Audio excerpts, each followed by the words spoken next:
Hello दोस्तों, Manish sir education group channel पर आपका स्वागत है। मैं आपके लिए बिहार पुलिस भर्ती परीक्षा 2023 के लिए साइंस के प्रैक्टिस सेट लेके आए हैं, जो बिहार पुलिस एग्ज़ाम के लिए महत्वपूर्ण टॉप 25 प्रश्न लेके आए हैं।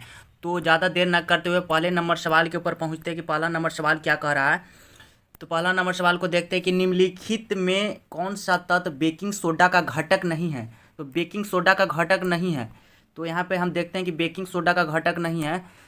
तो बेकिंग सोडा को सबसे पहले हम जानेंगे कि इसका रासायनिक सूत्र कौन सी होता है, वहीं से पता चले। NaHCO3 बेकिंग सोडा का घटक होता है। तो यहाँ पे देख रहे हैं कि सोडियम है घटक, हाइड्रोजन भी है, ऑक्सीजन भी है, मगर कैल्शियम नहीं है। तो इसका राइट आंसर कैल्शियम घटक नहीं होगा। दूसरे नंबर सवाल के ऊपर आते हैं। दूसरे नंबर सवाल क्या कहता है कि फ्यूज तार किससे बने होते हैं। टीन एवं तांबे की मिश्र धातु से, टीन एवं सीसा के मिश्र धातु से, कि निकेल एवं क्रोमियम की मिश्र धातु, कि टीन एवं एल्युमिनियम की मिश्र धातु। जो फ्यूज तार बने होते हैं टीना एवं शीशे के मिश्र धातु के बने होते हैं। तीसरे नंबर सवाल के ऊपर आते हैं। तीसरा नंबर सवाल क्या कहता है कि हाइड्रोजन के समस्थानिक की संख्या कितनी होती है। तो आप लोग के पता है कि हाइड्रोजन की जो समस्थानिक की संख्या है जो कितनी होती है, 3 होती है। समस्थानिक उसको कहते हैं कि वैसा तत्व जिसका परमाणु संख्या कुछ हो समान तथा परमाणु द्रव्यमान भिन्न हो। तो 3 कौन कौन से, देखिए हाइड्रोजन के समस्थानिक एच परमाणु 1 वाला है, एगो परमाणु 2 वाला है, एगो परमाणु द्रव्यमान 3 वाला है। तो इसको कहते हैं कोची प्रोटियम कहते हैं, प्रोटियम इसको कहते हैं, इसको ड्यूटेरियम कहते हैं, इसको ट्राइटेरियम कहते हैं। तो समस्थानिकों की संख्या कितनी हो जाएगी, 3। अगर आपसे एग्जाम में पूछ लिया गया कि हाइड्रोजन के समस्थानिक निम्न में से है, प्रोटियम, ड्यूटेरियम, ट्राइटेरियम, इनमें से सभी, तो इनमें से कौन हो जाएगा, सभी हो जाएगा। तो इसको भी याद रखिएगा आप लोग। चलते हैं चौथे नंबर सवाल के ऊपर। चौथे नंबर सवाल क्या कहता है, कृत्रिम गर्भधारण के लिए बैलों के वीर को रखा जाता है। जो कृत्रिम गर्भधारण होता है पशु को, वो वीर कौची में रखा जाता है, किस चीज़ में रखा जाता है, द्रव हाइड्रोजन में, कि द्रव ऑक्सीजन में, कि द्रव नाइट्रोजन में, कि द्रव अमोनिया में है। तो कृत्रिम गर्भधारण को वीर को सुरक्षित रखने के लिए द्रव नाइट्रोजन में रखा जाता है, क्योंकि ये सालों भर सुरक्षित होता है इसमें। 5वें नंबर सवाल के ऊपर आते हैं कि 5वां नंबर सवाल क्या है।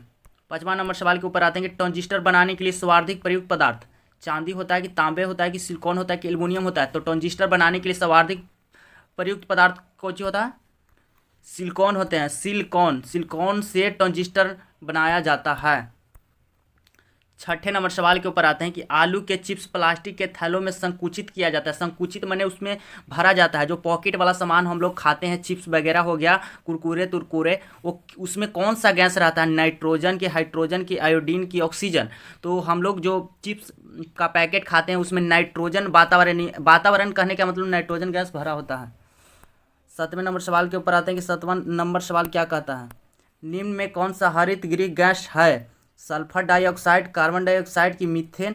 तो हरित गृह गैस आप लोग जानते हैं कि ये सभी हो जाएगा। तो इसका राइट आंसर डी हो जाएगा। 8वें नंबर सवाल के ऊपर आते हैं। 8वें नंबर सवाल क्या कहता है, सूर्य में पाई जाने वाली मुख्य गैस है। तो सूर्य में पाई जाने वाली मुख्य गैस हीलियम होता है, कि हाइड्रोजन होता है, कि ऑक्सीजन और हाइड्रोजन और हीलियम।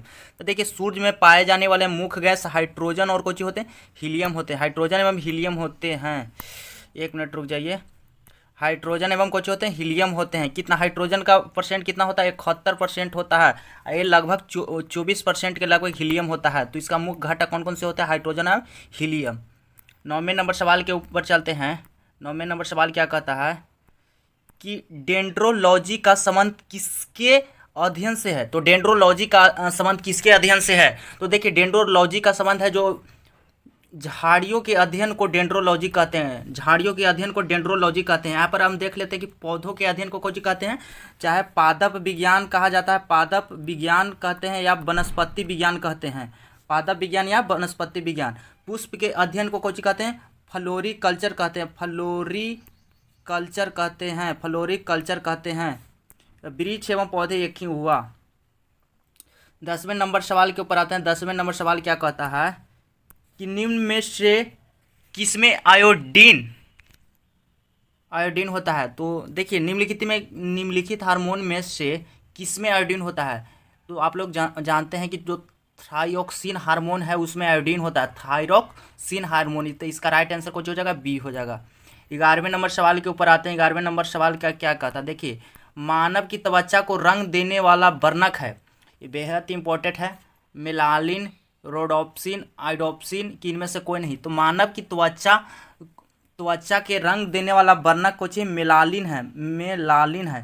देखिए मेलानिन हम लोग त्वचा को किसी भी व्यक्ति को त्वचा अगर देखते हैं तो लाल गुलाबी बहुत ही चमकीला होता है। ऐसा क्यों होता है? तो मानव की त्वचा उसका वर्णक रंग होता है मेलानिन अच्छा होता है।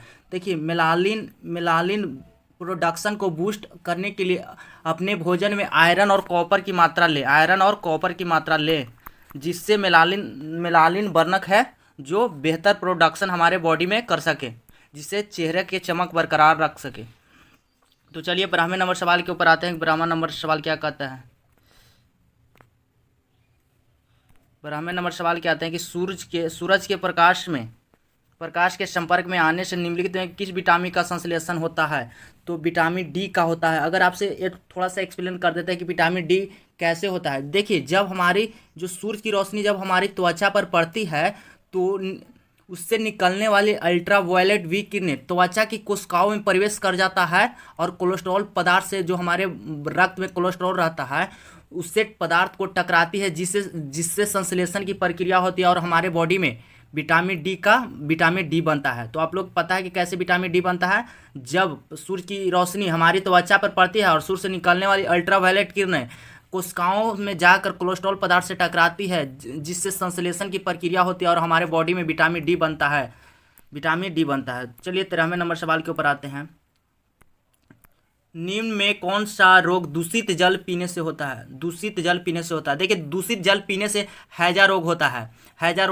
रोग होता है। देखिए विटामिन सी की कमी से स्कर्वी रोग होता है। विटामिन सी की कमी से स्कर्वी रोग होता है। देखिए सूखा रोग या रिकेट्स एक ही कहते हैं। तो रिकेट्स विटामिन डी की कमी से होने वाला रोग है। और लोहा या आयरन की कमी से होने वाला रोग कौन सा है? एनीमिया होता है।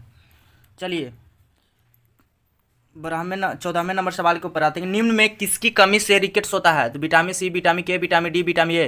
तो रिकेट्स होता है। अभी हम लोग पढ़ें कि विटामिन डी रिकेट्स या सूखा रोग विटामिन डी की कमी से होता है। विटामिन डी की कमी से होने वाला रिकेट्स रोग होता है, जो हड्डी का रोग होता है, जिसमें कैल्शियम और फास्फोरस की पोषक तत्व की कमी कमी हो जाती है, जिसके कारण रिकेट्स हो जाता है। वो विटामिन डी की कमी से होता है। 15वें नंबर सवाल के ऊपर आते हैं। 15वें नंबर सवाल क्या कहता है कि नवजात शिशु के लिंग का निर्धारण किसके वंशागत हुए गुणसूत्र द्वारा किया जा सकता है? देखिए किसी भी बच्चा का लिंग निर्धारण उसके पिता पर निर्भर रहता है, उसके पिता पर, न कि माता पर निर्भर रहता है। 16 नंबर सवाल के आते हैं। 16 नंबर सवाल क्या कहता है?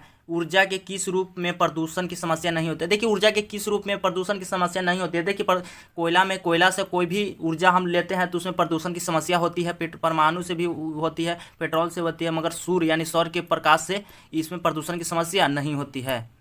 17वें नंबर सवाल के ऊपर आते हैं कि किस माध्यम में ध्वनि तेज होती है? तो आप लोगों को पता है कि ध्वनि तेज होती है ठोस पदार्थ में ध्वनि कोची होती है, तेज होती है। तरंगे की प्रकृति होती है ए में अनुप्रस्थ दिया हुआ है, बी में अनुदैर्ध्य दिया हुआ है, सी में दोनों और बी दोनों की विद्युत चुम्बकीय होते हैं। तो ये ध्वनि का तरंगों की जो प्रकृति होती है जो अनुदैर्ध्य होती है। निम्नलिखित में किसमें गतिज ऊर्जा नहीं है? तो चलती हुई गाड़ी गतिज ऊर्जा है। खींचा हुआ धनुष, चलता हुआ हथौड़ा, चलता है तो चल रहा है, हथौड़ा चल रहा है तो कुछ गतिज ऊर्जा में है। बहता हुआ पानी, ये भी गतिज ऊर्जा। खींचा हुआ धनुष वो अस्थाई है, तो यानी कि गतिज ऊर्जा में नहीं है, यानी स्थितिज ऊर्जा में होगा। तो 20वें नंबर सवाल के ऊपर आते हैं। 20वें नंबर सवाल के बादल किस कारण से वायुमंडल में तैरते हैं? तो बादल होते हैं जो निम्न घनत्व के कारण वायुमंडल में तैरते हैं। 21वें नंबर सवाल के ऊपर आते हैं। 21वें नंबर सवाल कहता है कि प्रकाश के विद्युतीय चुम्बकीय तरंग का खोज किसने की थी? तो प्रकाश के विद्युतीय चुम्बकीय तरंग का खोज मैक्सवेल ने किए थे। 22वें नंबर सवाल पे आते हैं। प्रकाश का वेग सर्वप्रथम किसने किया, माने ज्ञात किसने किए थे? तो रोमर ने ज्ञात किए थे। प्रकाश का वेग सर्वप्रथम रोमर ने ज्ञात किए थे।